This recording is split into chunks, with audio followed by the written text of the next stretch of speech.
ಸ್ನೇಹಿತರೆ, ರಾಮಾಯಣ ಕಾಲದಲ್ಲಿ ಇಸ್ಲಾಂ ಧರ್ಮ ಇತ್ತ. ಹಾಗಾದರೆ ಆ ಕಾಲದಲ್ಲಿ ಅದನ್ನು ಸ್ಥಾಪನೆ ಮಾಡಿದವರು ಯಾರು? ಇಸ್ಲಾಂ ಧರ್ಮದ ಹುಟ್ಟು ಹೇಗಾಯಿತು? ಇದರ ಸ್ಥಾಪಕರು ಯಾರು?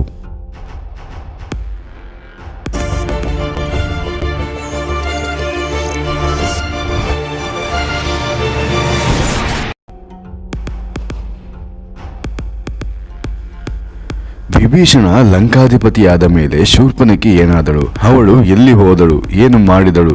ಇದಕ್ಕೆಲ್ಲ ಉತ್ತರ ಈ ವಿಡಿಯೋ.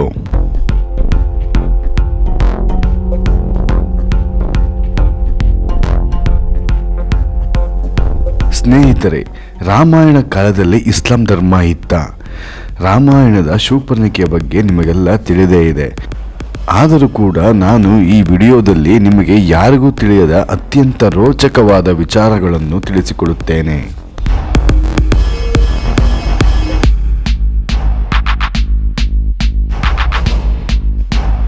ರಾಮ ಮತ್ತು ರಾವಣರ ಯುದ್ಧದಲ್ಲಿ ರಾವಣ ಸತ್ತ. ನಂತರ ರಾವಣನ ತಮ್ಮ ವಿಭೀಷಣ ಲಂಕಾಧಿಪತಿಯಾಗುತ್ತಾನೆ. ಆದರೆ ನೀವುಗಳು ಇಲ್ಲಿ ಒಂದು ಪಾತ್ರವನ್ನು ಮರೆತೇ ಬಿಟ್ಟಿದ್ದೀರಿ. ಅವಳೇ ಶೂರ್ಪನಖಿ. ರಾಮಾಯಣ ಕಾಲದಲ್ಲಿ ಇಸ್ಲಾಂ ಧರ್ಮದ ಹುಟ್ಟು ಹೇಗಾಯಿತು? ಅದರ ಸ್ಥಾಪಕರು ಯಾರು ಎಂಬುದರ ಬಗ್ಗೆ ತಿಳಿಯೋಣ. ತುಂಬ ರೋಚಕವಾದ, ತುಂಬ ರಹಸ್ಯವಾದ ವಿಚಾರಗಳು ಇದರಲ್ಲಿ ಅಡಗಿವೆ. ರಾಮಾಯಣ ಕಾಲದಲ್ಲಿ ಇಸ್ಲಾಂ ಧರ್ಮದ ಪ್ರಾರಂಭಕ್ಕೆ ಕಾರಣರಾದವರು ಯಾರು? ಇದರ ಬಗ್ಗೆ ವಿವರವಾಗಿ ಈ ವಿಡಿಯೋದಲ್ಲಿ ತಿಳಿದುಕೊಳ್ಳೋಣ ಬನ್ನಿ.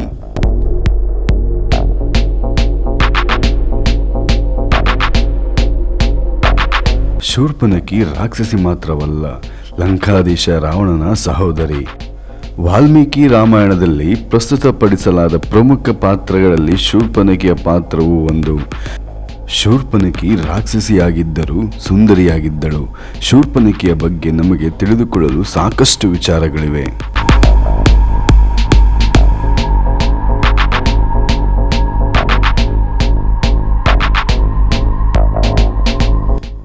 ವಾಲ್ಮೀಕಿ ರಾಮಾಯಣ, ರಾಮಚರಿತಮಾನಸ, ರಾಮಚಂದ್ರಿಕಾ, ಸಾಕೇತ್ ಸಂತ, ಪಂಚವಟಿ ಮುಂತಾದವುಗಳಲ್ಲಿ ನಾವು ಶೂರ್ಪನಖಿಯ ಬಗೆಗಿನ ಉಲ್ಲೇಖವನ್ನು ನೋಡಬಹುದು.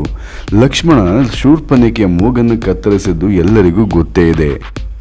ಶೂರ್ಪನಖಿಯು ಋಷಿ ವಿಶ್ವಶ್ರವ ಮತ್ತು ಕೈಕಸಿಯ ಮಗಳು ಮತ್ತು ಲಂಕಾದ ರಾಜ ರಾವಣನ ಸಹೋದರಿ. ಈಕೆಯನ್ನು ಶೂರ್ಪನಖಿ ಎಂದು ಕರೆಯುವುದರ ಹಿಂದೆ ಒಂದು ಕಥೆ ಇದೆ. ಶೂರ್ಪನಖಿ ಎಂದು ಈಕೆಯನ್ನು ಏಕೆ ಕರೆಯುತ್ತಾರೆ ಗೊತ್ತೇ? ಊರ್ವಾವತ್ ನಖಾನಿ ಯಸ್ಯ ಸ ಶೂರ್ಪನಖ ಎಂದು ಒಂದೆಡೆ ಹೇಳಲಾಗಿದೆ. ಇದರರ್ಥ ಚೂಪಾದ ಉಗುರುಗಳನ್ನು ಹೊಂದಿರುವವಳು ಎಂಬುದಾಗಿ. ಶೂರ್ಪನಖಿಯು ಉದ್ದ ಹಾಗೂ ನೀಳವಾದ ಉಗುರುಗಳನ್ನು ಹೊಂದಿರುವುದರಿಂದ ಆಕೆಯನ್ನು ಶೂರ್ಪನಖಿ ಎಂದು ಕರೆಯಲಾಗುತ್ತಿತ್ತು. ರಾವಣನು ಕುಬೇರನನ್ನು ಸೋಲಿಸಿ ಸ್ವರ್ಣ ಲಂಕೆಯನ್ನು ವಶಪಡಿಸಿಕೊಂಡು ಲಂಕೆಯಲ್ಲಿ ನೆಲೆಸಿದ ನಂತರ ಅವನು ತನ್ನ ಸಹೋದರಿ ಶೂರ್ಪನಖಿಯನ್ನು ಕಾಲಕನ ಮಗನಾದ ದಾನವರಾಜ ವಿದ್ಯುವಿಹಾವನಿಗೆ ಕೊಟ್ಟು ವಿವಾಹ ಮಾಡಿಸುತ್ತಾನೆ. ತ್ರಿಲೋಕವನ್ನು ವಶಪಡಿಸಿಕೊಳ್ಳಲು ಹೊರಟ ರಾವಣನು ಯುದ್ಧದಲ್ಲಿ ವಿದ್ಯುವಿಹಾವನನ್ನು ಕೊಲ್ಲುತ್ತಾನೆ. ಇದರಿಂದ ಶೂರ್ಪನಖಿಗೆ ತುಂಬ ದುಃಖವಾಯಿತು. ನನ್ನಿಂದಾಗಿ ನೀನು ಸರ್ವನಾಶವಾಗುತ್ತೀಯ ಎಂದು ಮನದಲ್ಲೇ ರಾವಣನನ್ನು ಶಪಿಸುತ್ತಾಳೆ. ರಾವಣ ಅವಳನ್ನು ಸಮಾಧಾನಪಡಿಸಿ ತನ್ನ ಸಹೋದರ ಕಾರನೊಂದಿಗೆ ವಾಸಿಸಲು ದಂಡಕಾರಣ್ಯದಲ್ಲಿ ಇರುವಂತೆ ಕಳಿಸಿಕೊಡುತ್ತಾನೆ.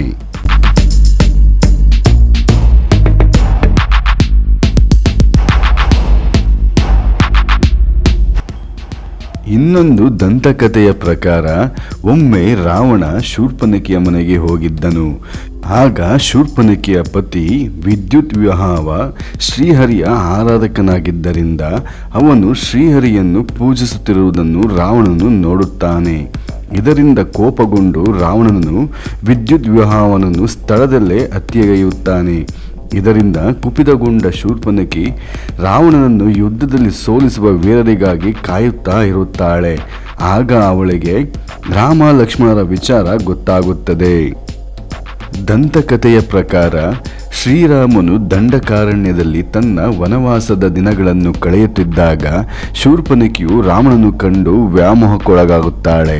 ಆತನನ್ನು ಒಲಿಸಿಕೊಳ್ಳುವುದಕ್ಕಾಗಿ ತನ್ನ ಪರಿಚಯವನ್ನು ರಾಮನಿಗೆ ಮಾಡಿಕೊಂಡು ತಾನು ವಿಶ್ವಶ್ರವನ ಮಗನಾದ ಬಲಿಷ್ಠ ರಾವಣನ ಸಹೋದರಿ ನಾನು ನಿನ್ನನ್ನು ಮದುವೆಯಾಗಬೇಕೆಂದಿರುವೆ ಎಂದು ನನ್ನ ಆಸೆಯನ್ನು ಹೇಳಿಕೊಳ್ಳುತ್ತಾಳೆ. ಇದನ್ನು ಕೇಳಿದ ಶ್ರೀರಾಮನು ಮುಗುಳ್ನಕ್ಕು, ನನಗೆ ವಿವಾಹವಾಗಿದೆ, ನೀನು ಬೇಕಾದರೆ ನನ್ನ ಸಹೋದರ ಲಕ್ಷ್ಮಣನನ್ನು ಕೇಳು ಎಂದು ಹೇಳುತ್ತಾನೆ.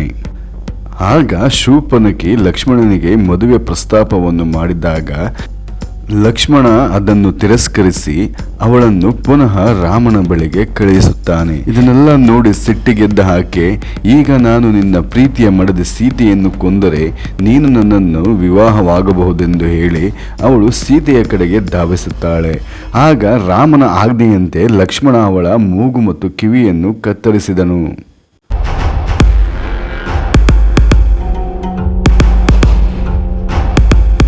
ಶೂರ್ಪನಖಿ ತನ್ನ ಮೂಗು ಕತ್ತರಿಸಿಕೊಂಡು ತನ್ನ ಸಹೋದರರಾದ ಕಾರ ಮತ್ತು ದೂಷನ ಬಳಿಗೆ ಹೋದಳು.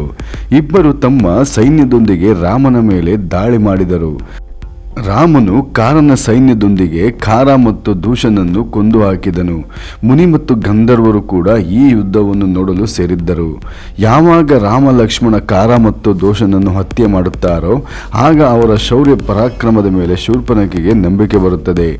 ನಮ್ಮಣ್ಣ ರಾವಣನನ್ನು ಎದುರಿಸಲು ಯುದ್ಧ ಮಾಡಿ ಸೋಲಿಸಲು ಇವರುಗಳ ಸರಿಯಾದ ವ್ಯಕ್ತಿಗಳು ಎಂದು ತೀರ್ಮಾನಿಸುತ್ತಾಳೆ.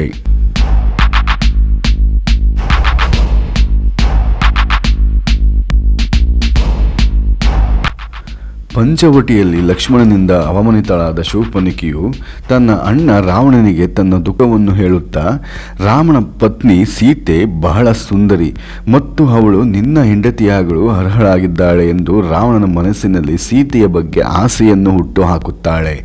ಆಗ ರಾವಣನು ತನ್ನ ಮಾವ ಮಾರೀಚನೊಂದಿಗೆ ತನ್ನ ಸಹೋದರಿಯ ಅವಮಾನಕ್ಕೆ ಸೇಡು ತೀರಿಸಿಕೊಳ್ಳಲು ಸೀತೆಯನ್ನು ಅಪಹರಿಸುವ ಯೋಜನೆಯನ್ನು ರೂಪಿಸುತ್ತಾನೆ.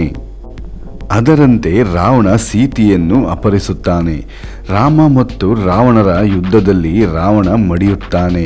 ಈ ಯುದ್ಧದೊಂದಿಗೆ ಆ ಕಾಲದಲ್ಲಿ ಇದ್ದ ಎಲ್ಲ ಅಸುರರು ಕೂಡ ಮಡಿಯುತ್ತಾರೆ.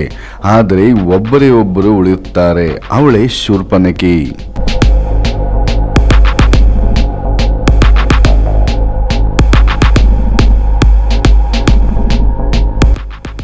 ಲಕ್ಷ್ಮಣನು ಶೂರ್ಪನಖಿಯ ಮೂಗು ಮತ್ತು ಕಿವಿಗಳನ್ನು ಕತ್ತರಿಸಿದಾಗ ಶೂರ್ಪನಖಿಯ ಜ್ಞಾನದ ಕಣ್ಣುಗಳು ತೆರೆದು ಅವಳು ಯಾರೆಂದು ಅರಿತುಕೊಂಡಳು.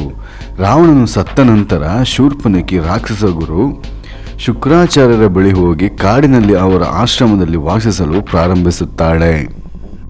ಇಂದು ನನಗೆ ಯಾರು ಇಲ್ಲ ಗುರುಗಳೇ, ನನಗೆ ತಂದೆ ತಾಯಿ ಬಂಧು ಬಳಗ ಎಲ್ಲ ನೀವೇ ಎಂದು ಹೇಳಿ ಗುರುಗಳಾದ ಶುಕ್ರಾಚಾರ್ಯರನ್ನು ಆಶ್ರಯಿಸುತ್ತಾಳೆ. ಅವರ ಆಶ್ರಮದಲ್ಲೇ ಆಶ್ರಯ ಪಡೆಯುತ್ತಾಳೆ. ಶುಕ್ರಾಚಾರ್ಯರ ಸೇವೆಯಲ್ಲಿ ನಿರತಳಾಗುತ್ತಾಳೆ.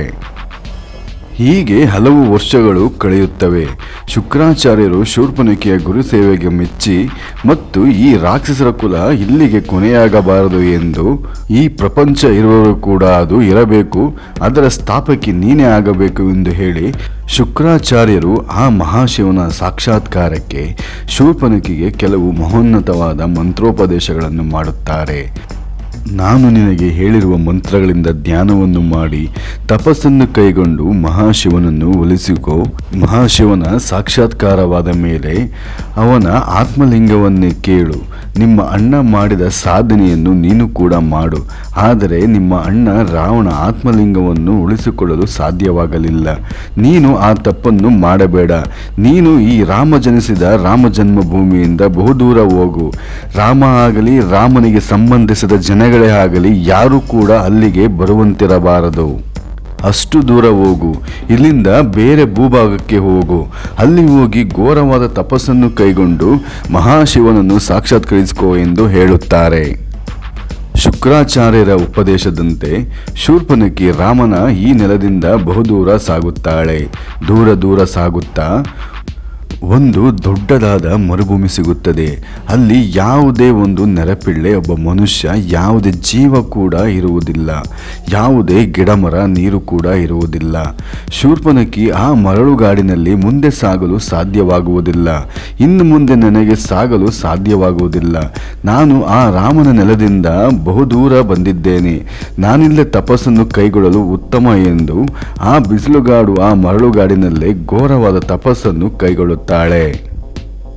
ಹಲವು ವರ್ಷಗಳು ಕಳೆದ ನಂತರ ಆ ಪರಮಶಿವ ಭಕ್ತರಿಗೆ ಬೇಗ ಒಲಿಯುವ ಸದಾಶಿವ ಶೂರ್ಪನಖಿಯ ಭಕ್ತಿಗೆ ಮೆಚ್ಚಿ ಪ್ರತ್ಯಕ್ಷನಾಗುತ್ತಾನೆ. ಪರಮಶಿವನು ನಿನಗೆ ಏನು ಬೇಕು ಕೇಳಿಕೊ ಎಂದಾಗ ಮೊದಲೇ ಶುಕ್ರಾಚಾರ್ಯರು ಹೇಳಿದಂತೆ ಶಿವನ ಆತ್ಮಲಿಂಗವನ್ನೇ ಕೇಳುತ್ತಾಳೆ. ಆಗ ಪರಮಶಿವನು ನಿನ್ನ ಅಣ್ಣ ರಾವಣನು ಕೂಡ ಇದನ್ನೇ ಕೇಳಿಕೊಂಡ. ದುರಾಲೋಚನೆಯಿಂದ ಅವನು ಸರ್ವನಾಶವಾದ. ನೀನಾದರೂ ಇದರ ಸದ್ಬಳಕೆಯಿಂದ ನಿನ್ನ ಪಾಪವನ್ನು ಕಳೆದುಕೋ. ನೀನು ಇದರಿಂದ ಸೃಷ್ಟಿ ಮಾಡಬೇಕೆಂದಿರುವ ಮುಂದಿನ ಜನಾಂಗವು ಧರ್ಮ ಮಾರ್ಗದಲ್ಲಿ ಕೂಡಿರಲಿ. ಅಲ್ಲಿಯವರೆಗೂ ಅವರ ಮೇಲೆ ನನ್ನ ಆಶೀರ್ವಾದ ಇದ್ದೇ ಇರುತ್ತದೆ. ಅವರುಗಳು ಅಧರ್ಮದಲ್ಲಿ ನಡೆಯುವುದನ್ನು ಪ್ರಾರಂಭಿಸಿದರೆ ಕಾಲಾನಂತರದಲ್ಲಿ ಅವರ ನಾಶ ಖಂಡಿತ. ಮುಂದಿನ ಯುಗದಲ್ಲಿ ಕಲ್ಕಿ ಅವತಾರವೆತ್ತುವ ಮಹಾವಿಷ್ಣು ಅಧರ್ಮದಲ್ಲಿ ನಡೆಯುವ ಎಲ್ಲರನ್ನೂ ಕೂಡ ನಾಶ ಮಾಡುತ್ತಾನೆ. ಇದು ವಿಧಿಲಿಖಿತ ಎಂದು ಹೇಳಿ ಆತ್ಮಲಿಂಗವನ್ನು ಅನುಗ್ರಹಿಸಿ ಅದೃಶ್ಯನಾಗುತ್ತಾನೆ. ಶೂರ್ಪನಖಿಯು ಆತ್ಮಲಿಂಗಕ್ಕೆ ಭಕ್ತಿಯಿಂದ ನಮಿಸಿ ಅಲ್ಲೇ ಅದನ್ನು ಪೂಜಿಸಲು ಪ್ರಾರಂಭಿಸುತ್ತಾಳೆ. ಶುಕ್ರಾಚಾರ್ಯರು ಮೊದಲೇ ಹೇಳಿದ್ದರ ಪ್ರಕಾರ ರಾಮ ಮತ್ತು ರಾಮನಿಗೆ ಸಂಬಂಧಿಸಿದವರು ಯಾರು ಕೂಡ ಇಲ್ಲಿಗೆ ಪ್ರವೇಶಿಸವಿರಬಾರದು ಮತ್ತು ಯಾರು ಕೂಡ ಲಿಂಗವನ್ನು ನೋಡಬಾರದು ಎಂದು ಆ ಲಿಂಗಕ್ಕೆ ಸುತ್ತಲೂ ಚೌಕಾಕಾರದ ಗೋಡೆಯನ್ನು ನಿರ್ಮಿಸಿಕೊಳ್ಳುತ್ತಾಳೆ. ಅವಳದೇ ಒಂದು ಧರ್ಮವನ್ನು ಪ್ರಾರಂಭಿಸುತ್ತಾಳೆ. ನಿತ್ಯವೂ ತಾನೇ ನಿರ್ಮಿಸಿದ ಆ ಕಟ್ಟಡದ ಒಳಗೆ ಹೋಗಿ ಆತ್ಮಲಿಂಗಕ್ಕೆ ನಿತ್ಯ ಪೂಜೆಯನ್ನು ಸಲ್ಲಿಸುತ್ತಿರುತ್ತಾಳೆ. ಅಲ್ಲಿ ಸುತ್ತಮುತ್ತ ಇರುವ ಬುಡಕಟ್ಟು ಜನಾಂಗಗಳು ಬರಲು ಪ್ರಾರಂಭಿಸುತ್ತಾರೆ ಮತ್ತು ಜನರ ಮುಂದೆ ಪವಾಡಗಳನ್ನು ಸೃಷ್ಟಿ ಮಾಡುತ್ತಿರುತ್ತಾಳೆ. ಈ ಕಟ್ಟಡದ ಒಳಗೆ ನನ್ನ ದೈವವಿದೆ. ನೀವುಗಳು ಕೂಡ ಈ ದೈವವನ್ನು ಕಟ್ಟಡದ ಹೊರಗಿನಿಂದಲೇ ಪ್ರಾರ್ಥಿಸಿ. ನಿಮಗೂ ಕೂಡ ಈ ದೈವ ಒಲಿಯುತ್ತದೆ, ನಿಮಗೆ ಒಳ್ಳೆಯದನ್ನು ಮಾಡುತ್ತದೆ ಎನ್ನುತ್ತಾಳೆ. ದಿನಗಳು ಕಳೆದಂತೆ ಶೂರ್ಪನಖಿಯು ಪೂಜೆಯಲ್ಲಿ ನಿರತರಾಗಿರುತ್ತಾಳೆ. ಹೆಚ್ಚು ಹೆಚ್ಚು ಬುಡಕಟ್ಟು ಜನಾಂಗಗಳು ಬಂದು ಹೋಗೋದಕ್ಕೆ ಪ್ರಾರಂಭಿಸುತ್ತಾರೆ. ಅಲ್ಲಿಗೆ ಜನಗಳು ಬರಲು ಪ್ರಾರಂಭಿಸಿದಾಗ ಲಕ್ಷ್ಮಣನು ಶೂರ್ಪನಖಿಗೆ ತನ್ನ ಬಾಣದಲ್ಲಿ ಮೂಗು, ಮುಖ, ಕಿವಿಯನ್ನು ಕತ್ತರಿಸಿರುತ್ತಾನಲ್ಲ, ಅದಕ್ಕೋಸ್ಕರ ಅಲ್ಲಿಗೆ ಬರುವ ಜನರಿಗೆ ಅದು ತಿಳಿಯಬಾರದು ಎಂದು ಶೂರ್ಪನಖಿಯು ಕಣ್ಣುಗಳು ಮಾತ್ರ ಕಾಣುವ ಹಾಗೆ ಮುಖ ಮತ್ತು ತಲೆಯನ್ನು ಕಪ್ಪು ವಸ್ತ್ರದಿಂದ ಮುಚ್ಚಿಕೊಳ್ಳುತ್ತಾಳೆ. ಅಲ್ಲಿನಿಂದಲೇ ಆ ಧರ್ಮವನ್ನು ಮೆಚ್ಚಿಕೊಂಡ ಅಲ್ಲಿಯ ಜನರು ಅದೇ ಸಂಪ್ರದಾಯವನ್ನು ಪಾಲಿಸಲು ಪ್ರಾರಂಭಿಸುತ್ತಾರೆ. ಶೂರ್ಪನಖಿಯೇ ಇಸ್ಲಾಂ ಧರ್ಮದ ಸ್ಥಾಪಕರು. ಅಲ್ಲಿಗೆ ಬರುತ್ತಿದ್ದ ಬುಡಕಟ್ಟು ಜನಾಂಗದ ಇಬ್ಬರು ಪ್ರಮುಖ ಪುರುಷರನ್ನು ಇಸ್ಲಾಂ ಧರ್ಮದ ಪ್ರಚಾರಕರನ್ನಾಗಿ ಮಾಡುತ್ತಾಳೆ. ಅವರುಗಳು ಮತ್ತಷ್ಟು ಇಸ್ಲಾಂ ಧರ್ಮದ ಪ್ರಚಾರಕರನ್ನು ಹುಟ್ಟಿಹಾಕುತ್ತಾರೆ. ಹೀಗೆ ಪ್ರಪಂಚದ ತುಂಬೆಲ್ಲ ಇಸ್ಲಾಮನ್ನು ಪ್ರಚಾರ ಮಾಡಲು ಹೊರಡುತ್ತಾರೆ. ಸ್ನೇಹಿತರೆ, ಶೂರ್ಪನಖಿ ತಪಸ್ಸು ಮಾಡಿದ ಜಾಗವೇ ಈಗಿನ ಸೌದಿ ಅರೇಬಿಯಾದ ಮಕ್ಕಾ ಮತ್ತು ಮದೀನಾ. ಮುಸ್ಲಿಮರ ಪವಿತ್ರವಾದ ಜಾಗ. ಮುಸ್ಲಿಮರ ಅಲ್ಲಾನೇ ನಮ್ಮ ಪರಮಶಿವ. ಮಹಾಶಿವನನ್ನೇ ಮುಸ್ಲಿಮರು ಅಲ್ಲಾ ಎಂದು ಪೂಜಿಸುವುದು. ಇದು ಸ್ನೇಹಿತರೆ ನಮ್ಮ ಪುರಾಣಗಳಲ್ಲಿ ಉಲ್ಲೇಖಗೊಂಡಿರುವ ಕಥೆಗಳು. ಈ ಕಥೆಗಳಿಗೆ ಯಾವುದೇ ಸಾಕ್ಷ್ಯ ಪುರಾವೆಗಳನ್ನು ಒದಗಿಸಲು ಸಾಧ್ಯವಾಗುವುದಿಲ್ಲ. ನಮ್ಮ ಪುರಾಣ ಕಥೆಗಳ ರೂಪದಲ್ಲಿ ಅಲ್ಲಲ್ಲಿ ಕಂಡು ಕೇಳಿಬರುತ್ತವೆ. ಇನ್ನೊಂದು ಪುರಾಣ ಕಥೆಗಳ ಪ್ರಕಾರ ಶೂರ್ಪನಖಿ ತಪಸ್ಸು ಮಾಡಿ ಆತ್ಮಲಿಂಗವನ್ನು ಒಲಿಸಿಕೊಳ್ಳಲಿಲ್ಲ. ಶುಕ್ರಾಚಾರ್ಯರು ತಮ್ಮ ಬಳಿ ಇದ್ದ ಆತ್ಮಲಿಂಗವನ್ನೇ ಶೂರ್ಪನಖಿಗೆ ಕೊಟ್ಟು, ಇಲ್ಲಿಂದ ತುಂಬ ದೂರ ಹೋಗಿ ಶಿವನನ್ನು ಪೂಜಿಸಿ ಒಲಿಸಿಕೊ, ಅಲ್ಲಿಂದ ನೀನು ಒಂದು ಜನಾಂಗವನ್ನು ಸೃಷ್ಟಿ ಮಾಡು ಎಂದು ಹೇಳಿ ಆಶೀರ್ವಾದ ಮಾಡಿ ಕಳಿಸಿದರು ಎಂದು ಇನ್ನೊಂದು ಪುರಾಣ ಕಥೆ ಹೇಳುತ್ತದೆ. ಇದು ಸ್ನೇಹಿತರೆ ಶೂರ್ಪನಖಿ ಮತ್ತು ಇಸ್ಲಾಂ ಧರ್ಮದ ಹುಟ್ಟಿನ ಕತೆ. ಈ ವಿಡಿಯೋ ನಿಮಗೆಲ್ಲ ತುಂಬ ಇಷ್ಟವಾಗಿದೆ ಎಂದು ಭಾವಿಸುತ್ತೇನೆ. ಧನ್ಯವಾದಗಳು.